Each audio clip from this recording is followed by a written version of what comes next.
오늘 본문은 많은 논란을 일으키는 내용입니다. 그 이유는 믿음과 행함에 관한 사도 바울이 가르친 것과 상반되는 것처럼 보이기 때문입니다.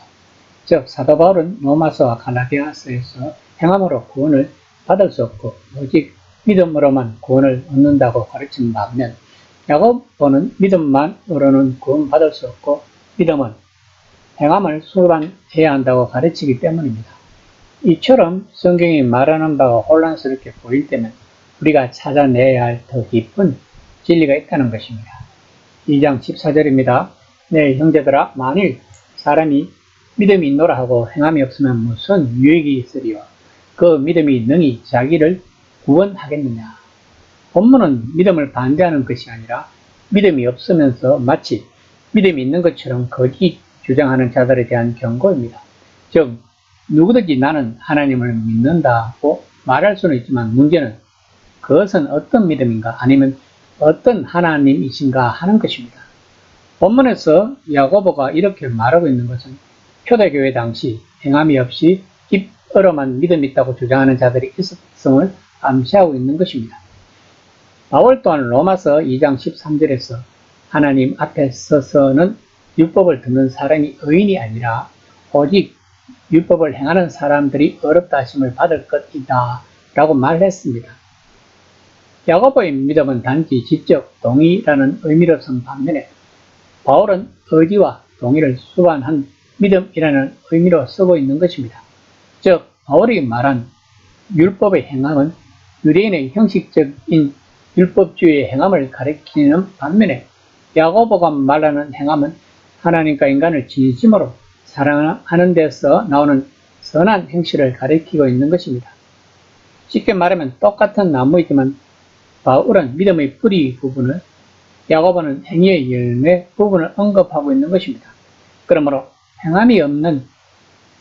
행함의 열매가 없다는 것은 믿음의 뿌리가 없거나 썩은 것을 의미하며 헛되고 죽은 믿음은 사람을 구원할 수 없다는 것입니다.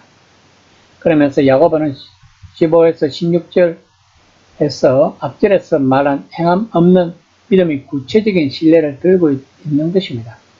입을 옷이나 먹을 거리가 없는 사람에게 몸을 따뜻하게 하고 배불리 먹으세요 라고 말해봐야 아무 소용이 없다는 것입니다. 그런 말은 아무런 도움도 되지 않는다는 것입니다. 그 말을 행동으로 옮겨야 한다는 것입니다. 즉 온전하지 않는 믿음은 틀에 박힌 말에 불과하다는 것입니다. 그저 나는 한 분이신 하나님을 믿는다는 말에 동의를 표시하고 그것으로 충분하기를 바라는 것으로는 안 된다는 것입니다.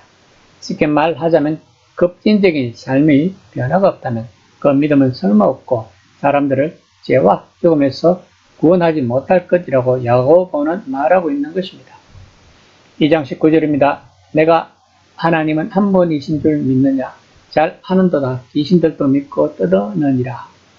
야고보는 지금도 이스라엘 백성들이 날마다 고백하는 신명기 6장 4에서 5절을 인용하고 있습니다. 즉 이스라엘아 들으라. 우리 하나님 여호와는 오직 유일한 여호와이시니 너는 마음을 다하고 뜻을 다하고 힘을 다하여 내 하나님 여호와를 사랑하라 라는 말씀입니다. 예수님은 바로 여기다가 야고보가 앞에서 최고의 율법, 즉 왕의 율법이라 칭한 것, 즉 내 이웃을 너 자신처럼 사랑하라를 덧붙였습니다. 그러나 그저 하나님은 한 분이라고 말만 하고 그것으로 삶이 변화되지 못한다면 그런 사람에게는 아무런 발전도 없다는 것입니다. 야고보가 지적하듯 귀신들도 이 모든 것을 알지만 그것이 그들에게 아무 쓸모도 없다는 것입니다. 그저 두려워서 꼼짝 못할 뿐이라는 것입니다. 그러므로 야고보가 이 단락에서 믿음이라는 단어로 의미하는 바는 바울과 다른 이들이 발전시킨 의미, 즉 예수님이 보이셨던 의미의 온전한 믿음과는 다르다는 것을 알 수 있는 것입니다. 야고보가 말하는 믿음은 고대 유대교에서 기본적인 의미, 곧 하나님이 한 분이시라는 고백입니다. 어떤 유의미한 변화를 이루려면 이 믿음이 행동으로, 곧 예수님이 보이셨던 행동으로 나타나야 한다고 야고보는 말하고 있는 것입니다. 이 지점에서 그는 실제로 바울과 동일선상에 있다는 것을 알 수 있습니다. 바울은 믿음과 행함을 다룬 가장 강렬한 편지에서 중요한 것은 사랑을 통해 일하는 믿음이라고 갈라디아서 5장 6절에서 말했습니다. 그러면서 야고보는 21에서 25절까지 성경의 두 인물을 언급합니다. 즉 아브라함과 기생 라함을 언급하고 있습니다. 창세기 15장에서는 아브라함은 자녀가 없었는데 거대한 가족을 이루게 해주시겠다는 하나님의 약속을 믿었습니다. 또 창세기 22장에서는 요정 하갈에게서 아들을 얻고 그들을 내보내는 끔찍한 에피소드에 뒤이어 아브라함은 가혹한 시험에 맞닥뜨립니다. 그는 사라에게서 얻은 아들 하나님의 놀라운 약속의 성취될 통로인 그 아들 이삭을 희생제물로 바치라는 명령을 받은 것입니다. 그러나 아브라함은 시험을 이겨냅니다. 그는 처음에 지녔던 믿음을 행동으로 옮겼던 것입니다.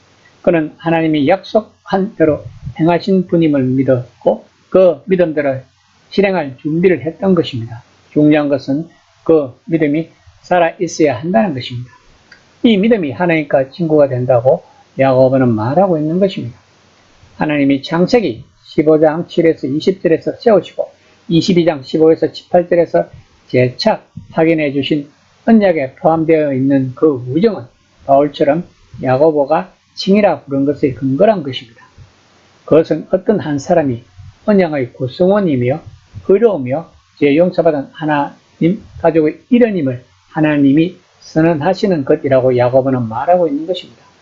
또한 야고보는 라합에 대해서도 말합니다. 언뜻 보기에 라합은 믿음의 본일 것 같지 않습니다. 왜냐하면 이방인 장녀였기 때문입니다. 이스라엘 백성이 약속의 땅으로 향해 가는 길에 여리고를 처음 목표로 잡고 요단강을 건너려 할 무렵 그녀는 여리고 성에 살고 있었습니다. 여호수아는 성을 공격하기 앞서 성을 정탐하도록 두 사람을 보냈고 그 두 사람이 라합의 집에서 하룻밤을 묵었습니다. 그때 라합은 이스라엘 하나님을 하늘과 땅의 유일하신 참 하나님으로 믿게 되었다고 고백하며 그들을 찾아다니던 군대에 발각되지 않도록 그들을 보호해 주었습니다. 요점은 위험에도 불구하고 그는 믿음을 행동으로 옮겼다는 것입니다. 그 보답으로 그 성에 들어갈 때 여호수아는 라합과 그 가족이 해를 입지 않게 해주었던 것입니다.